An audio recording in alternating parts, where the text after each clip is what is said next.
तामिळनाडूमध्ये मतदानाला अवघे काही दिवस उरलेले असताना प्रचाराची रणधुमाळी मोठ्या जोशात पाहायला मिळते। मुख्यमंत्री एम के स्टॅलिन निवडणुकीच्या प्रचारात उतरलेत। नागरिकांशी संवाद साधण्याचा त्यांनी प्रचार केला। यावेळी प्रचार करताना त्यांनी चहाचा आस्वादही घेतला।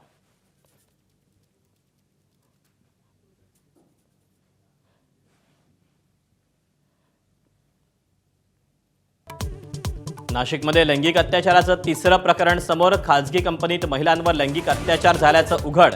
एसआयटी मार्फत होणार प्रकरणाचा तपास।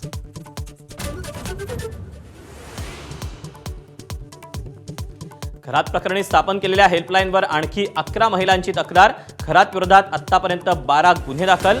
खरात विरोधात 8 महिला अत्याचाराचे तर 4 फसवणुकीचे गुन्हे दाखल।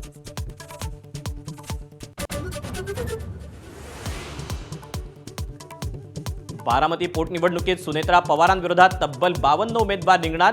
भाजप सुनेत्रा पवारांच्या पाठीशी खंबीरपणे उभी राहील, फडणवीसांची ग्वाही।